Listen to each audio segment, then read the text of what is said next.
আরজিকর ঘটনার প্রতিবাদ জানিয়ে আজ এসইউসিআই এর 12 ঘন্টার বাংলা বন্ধ সফল করতে সকাল থেকে মালদা শহরের রথবাড়িতে জমায়েত এবং বন্ধের সমর্থনে মিছিল আন্দোলনকারীদের।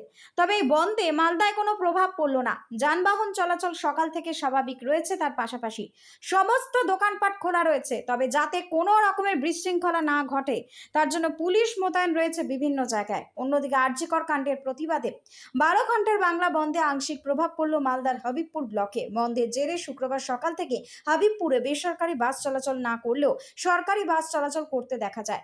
গ্রামীণ এলাকায় আংশিক দোকানপাট বন্ধ থাকলেও বুলবুলচন্ডী সদর এলাকায় দোকান হাট বাজার খোলা রয়েছে। বেসরকারি বাস চলাচল না করায় মানুষজন অটো টোটো সহ বিভিন্ন ছোট ছোট গাড়িতে চেপে যাতায়াত করতে বাধ্য হচ্ছেন। মালদা থেকে বিশ্বজিৎ মণ্ডলের রিপোর্ট, টার্গেট বাংলা নিউজ।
সকলেই জানেন যে আরজি করে যে ভয়ঙ্কর নিপীড়ন ঘটে ডাক্তার ছাত্রীর উপরে, তারপরে তিনি মারা যান, খুন করা হয় তাকে। তার বিরুদ্ধেই রাজ্য জুড়ে ডাক্তাররা আন্দোলন করছিলেন এবং সেই পেশার সঙ্গে যুক্ত, চিকিৎসা পেশার সঙ্গে যুক্ত সকল মানুষ সে আন্দোলনে সামিল ছিলেন। আমরাও স্বতঃস্ফূর্তভাবে সকল নাগরিকদের সমর্থন জানিয়েছিলাম। গত 14 তারিখে মহিলারা আমাদের মালদা জেলা তো হাজারে হাজারে গভীর রাত্রে তারা 12টার পর থেকে অংশগ্রহণ করে পোস্ট অফিস মোড়ে। সেই সময় আরজি করে রাতের বেলায় একদল দুষ্কৃতিকারী ডাক্তারদের অবস্থান মঞ্চ ভাঙচুর করে আরজি করে এবং প্রমাণ লোপাটের উদ্দেশ্যে তারা ওষুধের ডিসপেন্সারি, ইমার্জেন্সি, তারপরে সিসিইউ সমস্তটাই ভাঙচুর করে এবং সিসি ক্যামেরাগুলো ভাঙচুর করে, যা থেকে পরিষ্কার হয় যে রাজ্য সরকার চাইছেই যে ধর্ষণকারীদের আড়াল করতে এবং যা প্রমাণ আছে সেগুলো লোপাট করবার জন্য। ইতিমধ্যে আমরা জেনেছি যে বেসিনে যে বাথরুমে ধর্ষণকারীরা হাত ধুয়েছে সেগুলো তারা অলরেডি ভেঙে ফেলেছে। ইতিমধ্যে প্রবল আন্দোলনের চাপে তারা সিবিআইকে হস্তান্তর করেছে। আমরা বিচার বিভাগীয় তদন্ত চাই, দোষীদের কঠোর শাস্তি চাই। শুধু সঞ্জয় রায় নয়, অনেকেই যুক্ত আছে এর মধ্যে। ফলে তাঁদের শাস্তির দাবিতে এই তাণ্ডবের প্রতিবাদে আজ রাজ্য জুড়ে এসইউসিআই কমিউনিস্ট রাজ্য কমিটি ধর্মঘট ডেকেছে 12 ঘন্টার। আমরা আজ মালদা জেলা জুড়েই এই ধর্মঘটের সমর্থনে সমস্ত জায়গায় পিকেটিং করছি, সভা করছি, জনগণকে এই ধর্মঘটে সামিল হওয়ার আহ্বান জানাচ্ছি। আজ সারাদিন ধরে আমাদের এই কর্মসূচি চলবে। আপনার নাম? আমার নাম গৌতম সরকার, এসইউসিআই কমিউনিস্টের মালদা জেলা সম্পাদক। এখানে আমরা এখন মালদা যাব, তবে গাড়ি ঘোড়া বাস টাস তো চলছে না, কিন্তু ছোটো গাড়ি চলছে, টোটো অটো এগুলো চলছে। আর কোনো বন্ধের প্রভাব পড়েনি, তবে আরজি করের এই ঘটনাকে আমরা কোনোরকমভাবে সমর্থন করি না।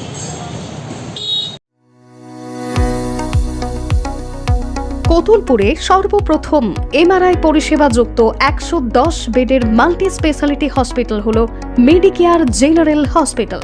স্বাস্থ্যসাথী মান্যতাপ্রাপ্ত এই হসপিটালে রয়েছে AC, non AC cabin, modern OT, ICCU, NICU, micro surgery, dialysis বিভাগ, ব্রেন ও spine surgery, cancer surgery, lift সহ নানান পরিষেবা। এছাড়াও রয়েছে সিটি স্ক্যান পরিষেবাযুক্ত নিজস্ব ডায়াগনস্টিক সেন্টার, ডক্টর চেম্বার্স, ওষুধের দোকান সহ 24 ঘন্টা অ্যাম্বুলেন্স পরিষেবা, 24 ঘন্টা অ্যাক্সিডেন্ট এমার্জেন্সি। রোগীর সুচিকিৎসা, সুপরিষেবা এবং সুস্বাস্থ্যই হল আমাদের মূল লক্ষ্য। ঠিকানা সরিষাদিঘি, কতুলপুর, বাঁকুড়া। যোগাযোগ নম্বর 9434216662 অথবা যোগাযোগ করুন 9732212924 এই নম্বরে।